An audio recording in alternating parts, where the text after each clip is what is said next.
ገነት ምን እየተካሄደ ነው? አሰላሙ አለይኩም ወራህመቱላሂ ወበረካቱ። እንደምን አላችሁ? ድና የተከበራችሁ የሀገሬ ልጆች ኢትዮጵያውያን፣ ኤርትራውያን፣ ሰላም ለሁላችሁ፣ ሰላም ለሰው ዘር በሙሉ። በሲዳማ ክልል ሰሜናዊ ሲዳማ ዞን በወንዶ ገነት ከተማ ሴቶች ቀሚስ እንጂ ሱሪ መልበስ የለባቸውም በሚል በሴቶች ላይ ጾታዊ ትንኮሳ መድረሱን ተከትሎ ጉዳዩ ሰፊ መነጋገሪያ ሆኗል። ይህንን የተመለከቱ ተንቀሳቃሽ ምስሎችን በማህበራዊ ሚዲያ ላይ ተጋርተዋል። በወንዶ ገነት ወረዳ የብልጽግና ፓርቲ አደረጃጀት ዘርፍ ኃላፊ የሆኑት አቶ እሸቱ ዳንኤል 6 ሰዎች በቁጥጥር ስር መዋላቸውንም ለቢቢሲ ገልጸዋል። ሰብአዊ መብት ስለጣሱ ክስ ይመሰረትባቸዋልም ብለዋል። አቶ እሸቱ እንዳሉት በከተማው ውስጥ ባለው የጫት ገበያ አካባቢ ትናንት መስከረም 2018 ወጣቶች የተሳሳተ መረጃ መነሻ በማድረግ የሴቷን ሱሪ ለማውለቅ በመሞከር ባደረሱት ጾታዊ ትንኮሳ ቀንደኛ ያሏቸው ተጠርጣሪዎች በቁጥጥር ስር ውለዋል። ሱሪ የለበሰች ሴት ካገኛችሁ አውልቁ ተብለናል በሚል ሴቶች ላይ ጾታዊ ትንኮሳ በማድረስ በማህበራዊ ሚዲያ ላይ በተዘዋወሩ ተንቀሳቃሽ ምስሎችም በታዳጊ ወንዶች የተከበቡ ሴቶች ሲሳደዱ እና ልብሳቸው በስለታማ ነገሮች ሲቀዳደዱ ታይተዋል።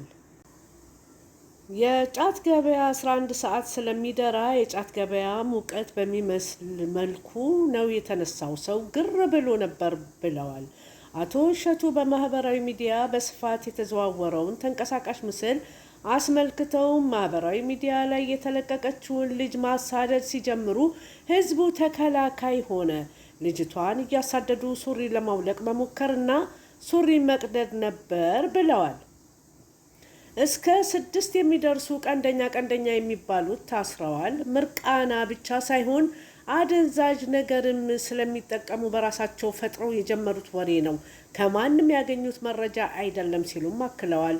ባለፈው ሳምንት የሀገር ሽማግሌዎች ተሰባስበው በአካባቢው የሚሰጠው የጥሎሽ ገንዘብ ከጊዜ ወደ ጊዜ እንደጨመረ ውይይት እንዳደረጉና የጥሎሽ ዋጋ 15,000 ብር ይሁን የሚል ስምምነት ላይ እንደደረሱ ገልጸዋል። በዚህ ውይይት ላይ ስለ ሴቶች አለባበስ ምንም የተነሳ ነገር ባይኖርም ሱሪ የምትለብስ ሴት ሱሪዋ ተቀዶ ራቁቷን እንድትሄድ ትደረግ ተብሏል ብለው የጀመሩት እንጂ መነሻው አይታወቅም በማለት አቶ እሸቱ አብራርተዋል። አቶ አክሊሉ የተባሉ የአካባቢው ነዋሪ ለቢቢሲ እንደተናገሩት ራቅ ካለ ገጠራማ አካባቢ ሱሪ መልበስ ለሴቶች ተገቢ አይደለም የሚል ውይይት ተካሂዷል የሚል ወሬ ተናፍሷል ብለዋል። ይህም ብለው ተወያዩ መሰለኝ።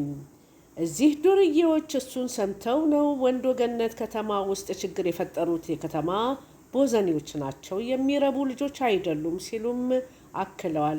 በድንገት የተፈጠረ ነገር ነው፣ ብዙ ሰው የሰማውም ጉዳይ አይደለም። ነገሩን የተናገሩት የሀገር ሽማግሌዎችም አይደሉም፣ የሃይማኖት አባቶችም አይደሉም ያሉት አቶ አክሊሉ ህዝቡ ድርጊቱን ተቃውሞታል ሲሉም ለቢቢሲ አስተያየታቸውንም ሰጥተዋል። የብልጽግና ፓርቲ ኃላፊ አቶ እሸቱ ከነዋሪው ሀሳብ ጋር በሚስማማ መልኩ ትናንት ማምሻውን ህዝቡ እንዴት እንዲህ ያለ ነገር ይደረጋል ብሎ ተቃውሞውን መግለጹን አክለዋል። በርካቶች በማህበራዊ ሚዲያዎች በስፋት የተጋራውን ተንቀሳቃሽ ምስልና ጽሑፍ ካዩ በኋላ ቁጣቸውን በተለያየ መልኩ ገልጸዋል። ድርጊቱም በአንድ ድምፅ ያወገዙት የማህበራዊ ሚዲያ ተጠቃሚዎቹ የከተማው አስተዳደር እንዲሁም ክልሉ በፍጥነት በድርጊቱ ፈጻሚዎች ላይ ህጋዊ እርምጃ በመውሰድ እንዲያሳውቁ ጠይቀዋል። አካሉ በቀለ በሚል ስም የሚጠቀሙ ግለሰብ በፌስቡክ ገጻቸው ላይ ወንዶ ገነት እየሆነ ባለው አዝኛለሁ ሲሉ በድርጊቱ የተሰማቸውን አስፍረዋል። አክለውም ህግ እንዲከበር ጥሪ አቅርበዋል። ወሰን ገብረ ኪዳን የተባሉ ደራሲና ጋዜጠኛ በበኩላቸው እህቶቹን የሚያዋርድ ወጣት የዜጎቹን ነጻነት ለመግፈፍ በዚህ ልክ መትጋቱ ያሳፍራል። ሴቶችን በአደባባይ ሲያዋርዱ የነበሩ ወጣቶች በቁጥጥር ስር ውለው በህግ መጠየቅ አለባቸው።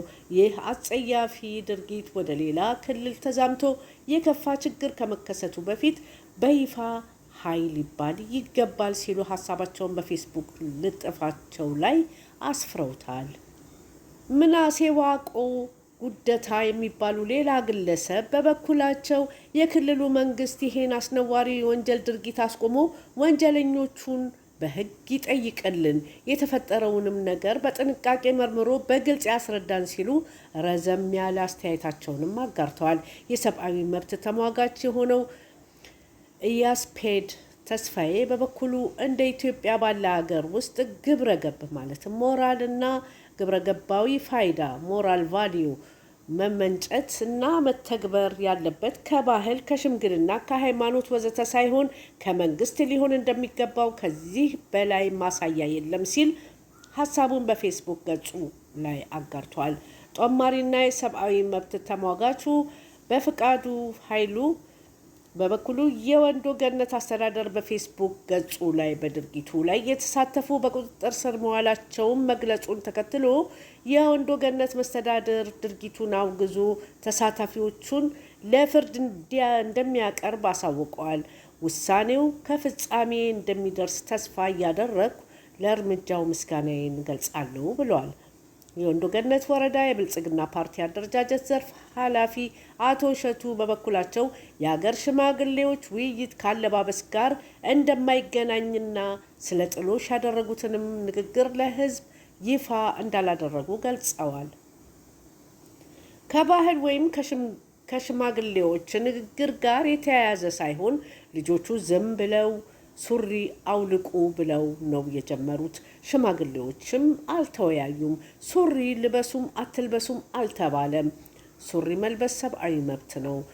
አያይዘውም ወሬው ምንጩ አይታወቅም፣ ውይይትም አልተደረገም። ሽማግሌዎች ባለፈው ሳምንት ስለ ጥሎሽ መብዛት ነው የተወያዩት። እሱም በይፋ አልታወጀም። ወደ ህዝብ አውጥተው አላወጁም፣ ተግባራዊም አልተደረገም ብለዋል። አቶ እሸቱ ወሬ የሚያናፍሱ ችግር መፍጠር የሚፈልጉ ዱርዬዎች ሱሪ የምትለብስ ሴት ሱሪዋ ተቀዶ ራቁቷን እንድትሄድ ትደረግ ተብሏል ብለው የጀመሩት እንጂ መነሻው አይታወቅም በማለት አክለዋል። ቢቢሲ ከወንዶ ገነት ከተማ ከንቲባ እንዲሁም ከሴቶች ወጣቶችና ማህበራዊ ጉዳይ ቢሮ ምላሽ ለማግኘት በተደጋጋሚ ስልክ ቢደውልም አልተሳካም። ለአሁን ያለን መረጃ ይሄንን ይመስላል። ቪዲዮውን ላይክ እና ሼር እያደረጋችሁ አዳዲሶችም ሰብስክራይብ እያደረጋችሁ አበረታቱኝ። ሰላም አለይኩም ወራህመቱላሂ ወበረካቱ።